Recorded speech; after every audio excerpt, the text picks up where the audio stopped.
Aujourd'hui, Claude a planté. Les serveurs d'Anthropic sont en difficulté actuellement et j'espère que ça ne mettra pas tout le projet en déroute ou en pause pendant un petit moment. Je t'explique tout ça dans cet épisode. On est sur l'épisode 9 de la série Projet client en public, dans laquelle je te présente jour après jour mes avancées sur un projet réel jusqu'à le délivrer au client. Aujourd'hui, comme je te le disais, il y a eu un petit bug serveur avec Anthropic. Alors heureusement, je me lève tôt et ça m'a permis donc de bosser quand même ce matin. Tu dois le savoir, on est mercredi et le mercredi, il y a les enfants, donc j'ai que la matinée pour bosser. Je me lève à 4h30 comme d'habitude et je lance deux, trois petites vérifs par rapport à hier, et cetera. Des petits trucs à la con, mais voilà, c'était à faire et c'était plutôt agréable à faire en plus, comparé au debug d'hier, voilà. Donc là, c'était de la petite mise à jour, et cetera. Et arrivé au moment de déposer les enfants à l'école, je m'en occupe tous les jours. Donc je vais les déposer à l'école et je me dis, j'ai bien envie d'aller courir aujourd'hui. Donc je prépare mon sac à dos, tout ça. Je te raconte toute ma vie, hein, t'as vu. Je pars courir. Et donc avant de partir, je dis à Claude, injecte un prompt à Claude Code pour qu'il se tape tout le responsive. Comme ça, je suis sûr qu'il en a pour 2 heures à coder et voilà, à bosser pendant que moi, je vais pouvoir profiter dehors et courir un petit peu, me vider la tête, tout ça, et repartir pleinement sur mon travail, la tête au calme. Je reviens, bien évidemment, il n'avait pas terminé, le temps de prendre la douche, etc. Paf, le travail était accompli, nickel. Tout le responsive de mon application est fait. Donc ça, c'est une méga bonne chose. Ensuite, il a fallu que je programme un webhook sur Stripe.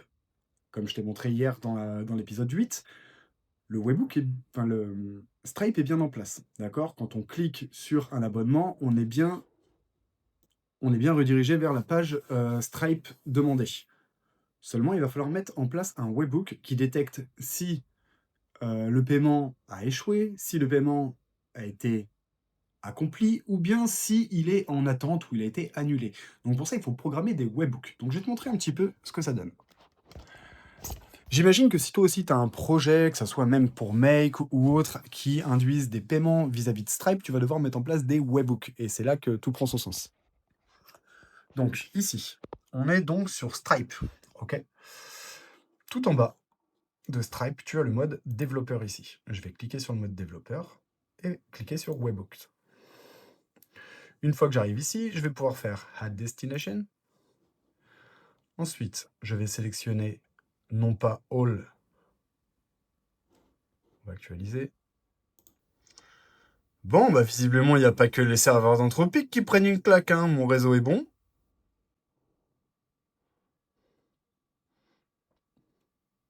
Voilà, la page étant actualisée. Donc juste en dessous, tu vas pouvoir sélectionner certains événements. Parmi ceux-là, tu vas pouvoir récupérer Checkout. Dans Checkout, on va cliquer Checkout Session Completed. Donc ça va permettre de savoir si ça a été complété ou pas. Ensuite, on va avoir Customer.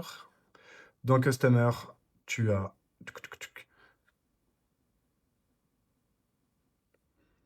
Subscription Deleted. Donc s'il a décidé d'arrêter de souscrire finalement pour arrêter son paiement. Created ici. Voilà, nickel. On continue de descendre et on va arriver cette fois-ci sur Invoice. Invoice qui est la facture. Et là, on va pouvoir mettre Invoice Created et Invoice Payment Fade. OK.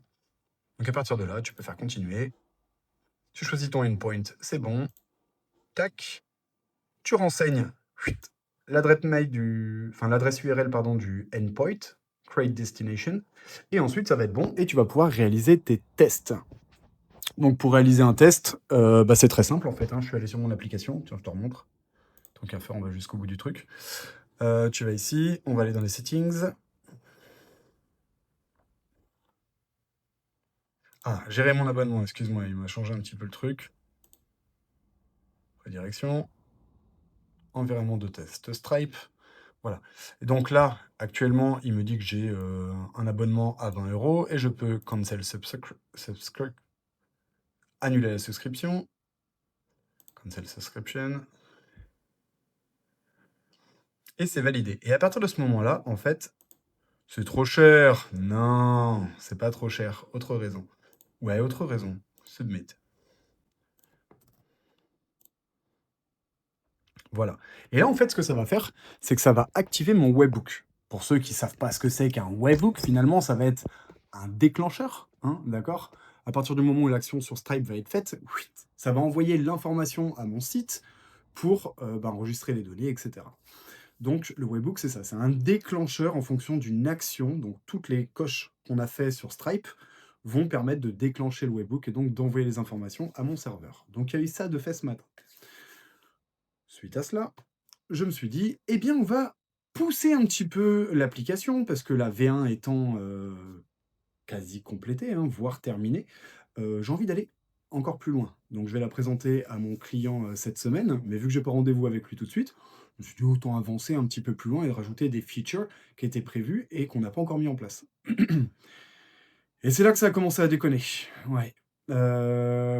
Claude m'envoie un message d'erreur me disant: «Je suis désolé, là, je peux pas là. Essaye plus tard. Réessaye encore plus tard. Réessaye encore plus tard». Je vais sur Gemini et je lui dis: «Bon écoute, tu vas aller consulter les serveurs de Claude et tu me dis s'il y a un problème au niveau des serveurs et c'est certainement dû au fait qu'il y a eu énormément de désinscriptions sur OpenAI et de réinscriptions sur Claude récemment».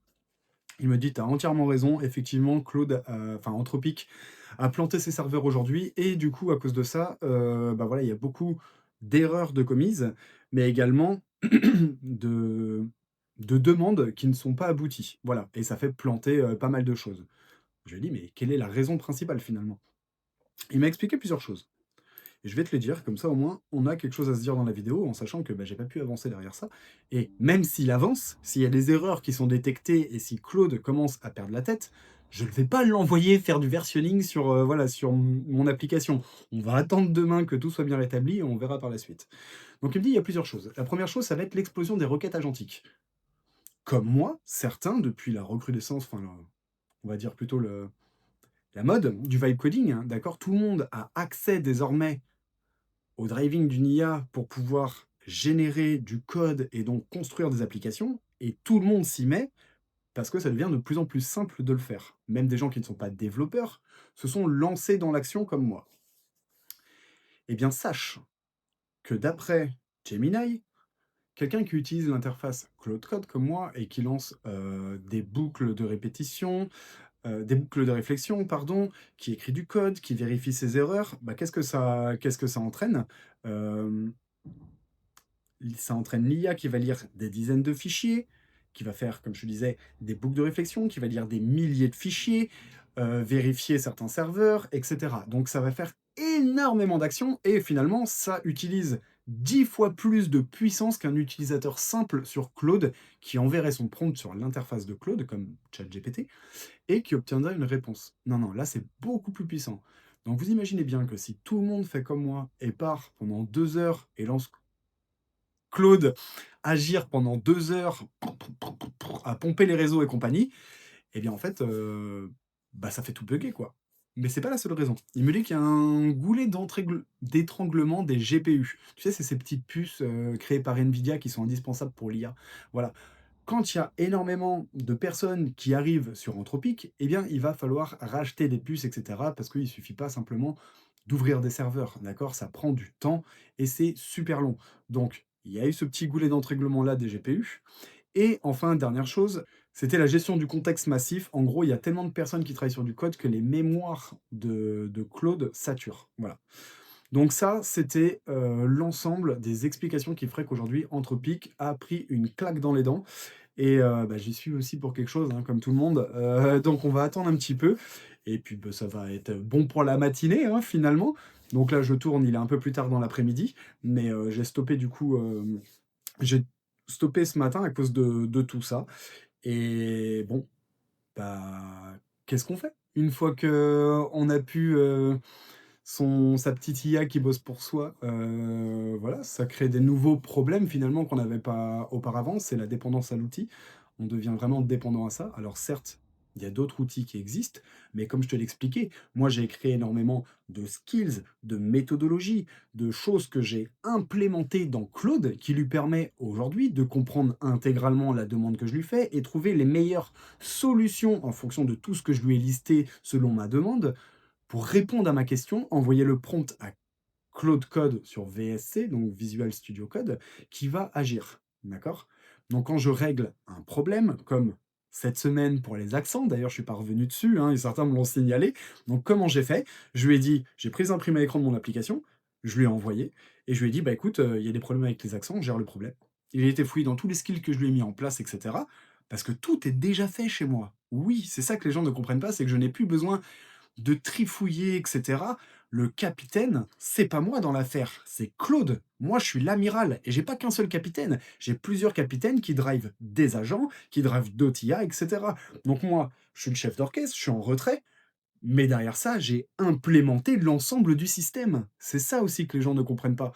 C'est que je suis certes pas le capitaine, c'est pas moi qui vais envoyer l'ordre à Claude Code, mais moi j'ai envoyé l'ordre au capitaine, d'accord? C'est moi qui drive le capitaine, de par la méthodologie, de par les fichiers que j'ai mis en place, de par les skills et de par les décisions que je prends et les demandes que je lui fais, d'accord? Donc pour régler le problème, je lui ai simplement dit: «Règle le problème, ça va pas» et ensuite c'est lui qui s'est démerdé avec tout ça et c'est ça que moi je vais vous délivrer par la suite au niveau de la formation aussi. C'est des documents qui sont déjà préconçus, avec des skills qui sont déjà optimisés, des méthodologies aux petits oignons, pour que toi, tu n'aies pas à galérer et que même si tu es débutant et que tu souhaites changer de vie pour te mettre éventuellement dans la création d'un SaaS, et même si c'est pas un changement de vie, tu peux en avoir envie tout simplement, de créer ton propre SaaS ou ton propre outil de productivité pour être meilleur dans ton propre travail à toi, et tu vas pouvoir le faire, même si tu n'y connais que dalle, parce que j'ai tout fait pour toi.